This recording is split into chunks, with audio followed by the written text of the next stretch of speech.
오늘날 현재 400명의 직원과 함께 일하고 있습니다.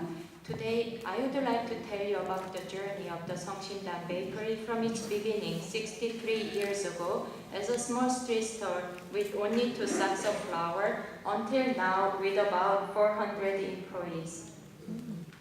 대전을 대표하는 빵집이 된 이 여정을 세계의 복음을 중심으로 여러분과 함께 나누려 합니다. Now it's one of the largest bakeries in the city of Daejeon. I will share the story focused on three phrases on the gospel. And then now I'm going to read what Amanda prepared for you. In 1950, the Korean War broke out, and after 3 years, in 1953, the armistice was declared. However, since then, the military tension has continued. At that time, my parents-in-law were refugees who had escaped from North Korea to South Korea. They were Catholics with a strong faith. During the Korean War, they realized that they could not practice their faith anymore in North Korea. So in 1951, they decided to leave their hometown and to flee with the family to South Korea. Since all the normal escape routes were blocked, they chose the only way open to them, which was getting on board a U.S. battleship. We will show you 1-minute film that describes the situation of that moment.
General, I beg you, please have mercy on these people. If you leave them to like this, there's only death left for them.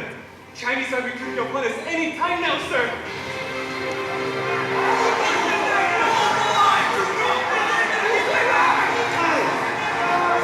Roger, that's it. Shut the door and move on.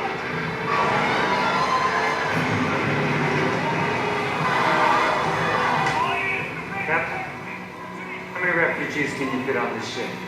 Sir?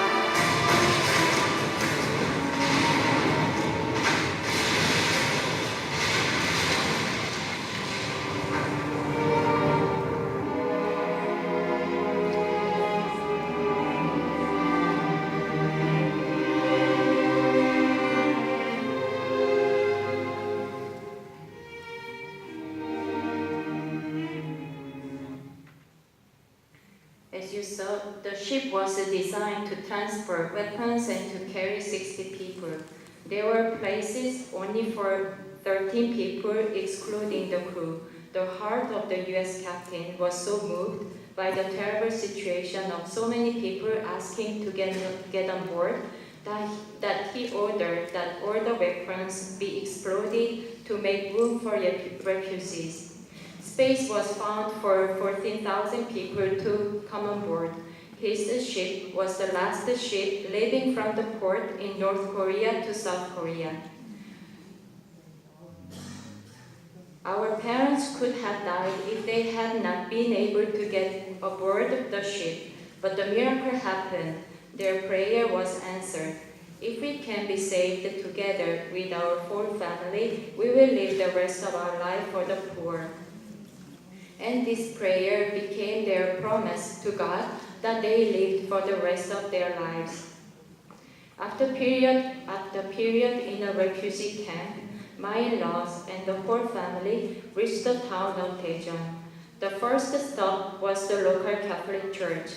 From the parish priest, they received 2 sacks of flour, which they used to produce steam-cooked bread under the name Seongsimdang, which means Sacred Heart. They sold the bread in front of Daejeon's train station. That was the beginning of the Seongsimdang story. It was right after the war, so there were many people who didn't have enough food. Every evening, our parents distributed bread and blankets to the needy.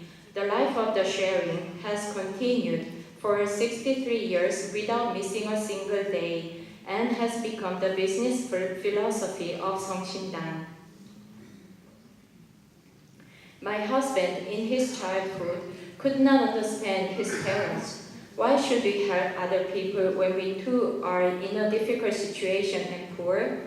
When his parents would come back home late after work, they would always wake up the children to pray to thank God and their benefactors. They believed that if they helped the poor, God would reward them 100 times over. They put into practice the gospel phrase, "Give, and it will be given to you to the letter." In 1980, my husband Fades took over the family business. He and I started to run the bakery together.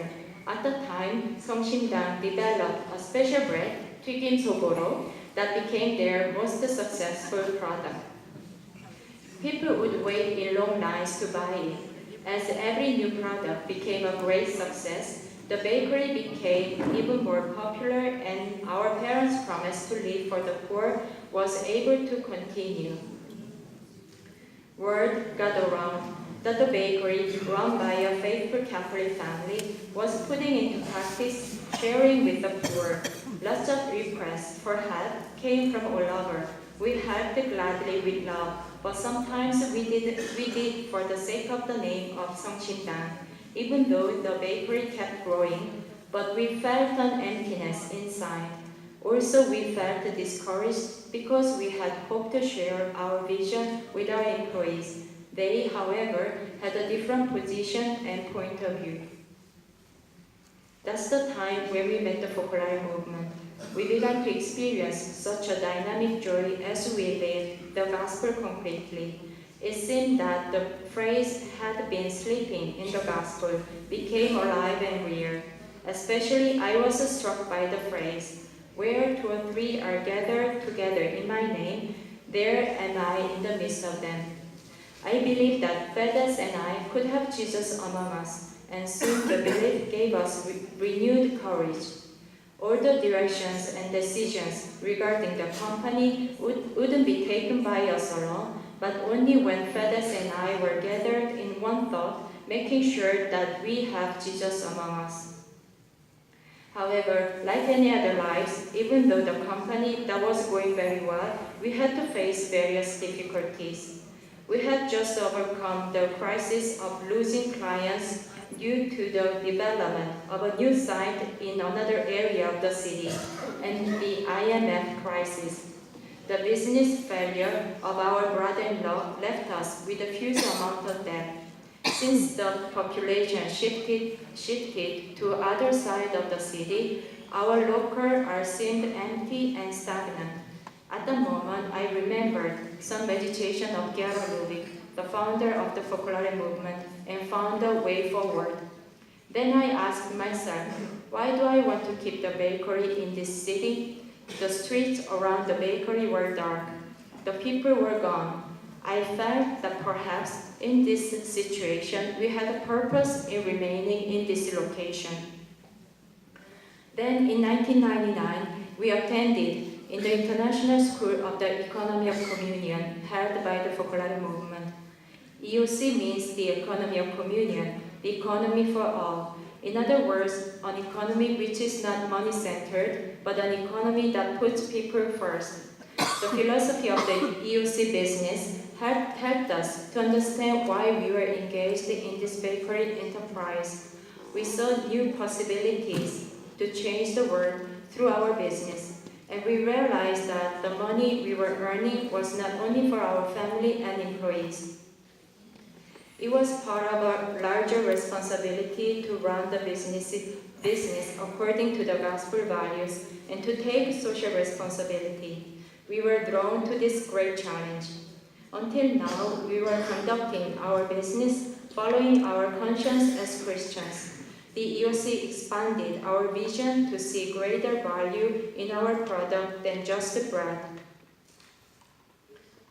After the EOC school, we choose the phrase from the letter to the Romans, try to do good in the sight of all, as our company's goal.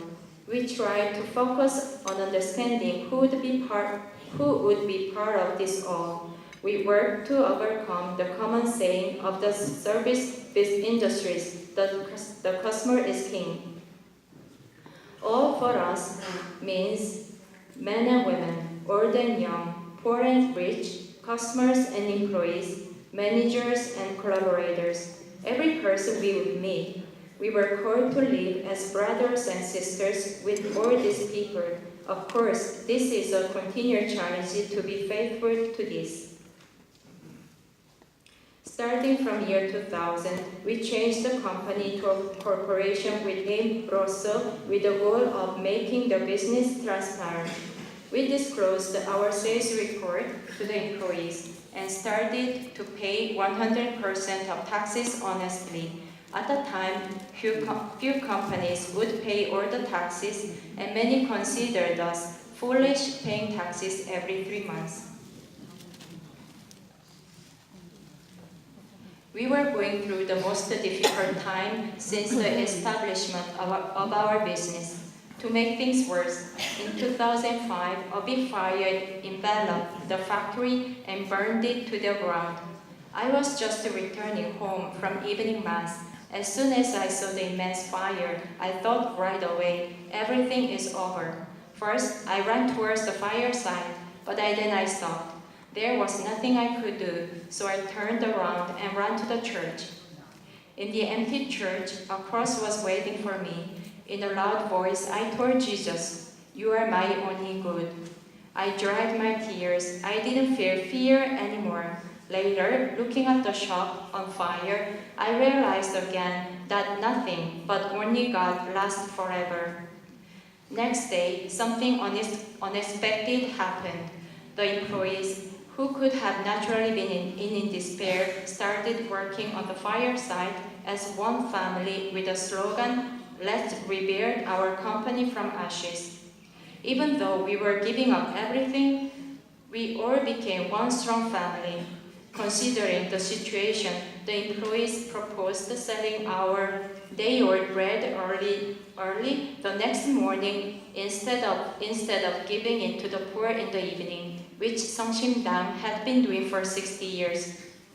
But FedEx insisted that our practice of sharing with the poor was the priceless principle of the founder. It was in the DNA of Songshimdang. The poor were other customers who just didn't buy with money. Therefore, they deserved to receive fresh bread so that they could eat the bread with dignity. After the fire, our sales went up to 30%. At one point, I found myself spending lots of energy to remodel the bakery, following the fast-changing world of the bakery industry. I pondered over the identity of the Songshimdang Bakery. What was in the mind of the founder when he started? What kind of bakery should be when it does good in the sight of all? In this way, we started discovering point by point the identity of Songshimdang as we searched the gospel. While the business was becoming more and more stable, we decided to choose the EOC business practice as our company practice guidelines. With the culture of giving, the EOC businesses do not only share the profits, but also aim to create community among the employees and the employees of the company, and to create relationships of communion. In addition, the economy businesses, EOC businesses care about the working environment, safety, vacation, creativity, and the potential of the employees, and fostering friendship between employers and employees, as opposed to a master-servant relationship. We are putting different aspects of our business, which we categorized in 7 colors called the Rainbow Project. We were trying to spread the culture of mutual love and the culture of giving among the employees. We believe that the bread made by people who love one another is the most delicious bread.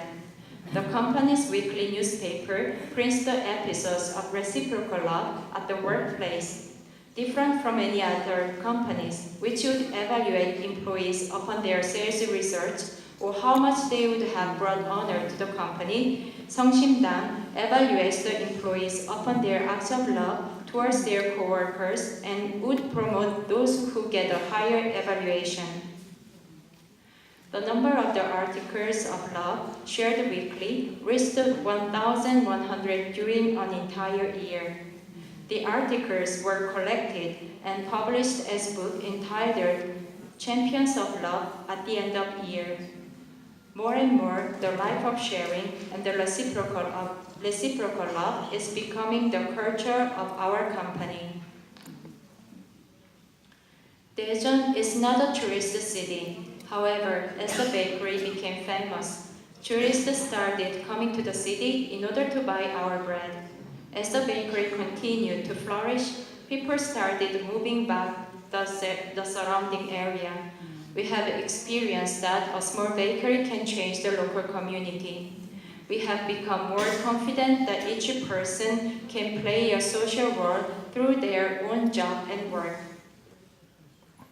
Bread making is our livelihood business, but it also has been the significant driving force of our social value creation efforts, such as revitalization of my city, community of love, and poverty alleviation. Every year we receive about 400 visitors from Taiwan and China who are already in the bakery business.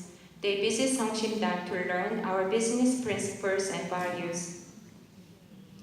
We don't want to focus only on our business, but we would like to transmit the culture of love to other bakeries and businesses so that it can spread.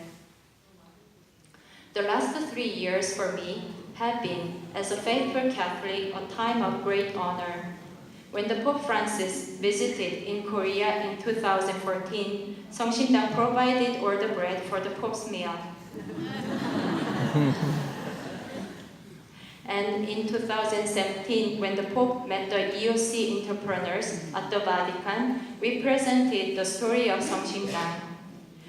And something good happened just last month. The President Moon Jae-in, who was doing national tour, stopped in Daejeon and made a surprise visit to 성심당. We think that was a result of having lived with love for the universal brotherhood in our city Daejeon. This occasion gave us more strength to live God's will upon us. 마지막으로 이 자리에 함께 참석하지 못했지만 페데스의 인사말로 저의 발표를 마무리하겠습니다. To conclude, I would like to read the greetings of FedEx, who was not able to be here. 내가 만약 EOC 기업 방식을 알지 못했다면 그저 성공한 착한 빵집 사장으로 남아있을 것입니다. If I did not know the EOC business principles, I would have remained as an owner of a good bakery.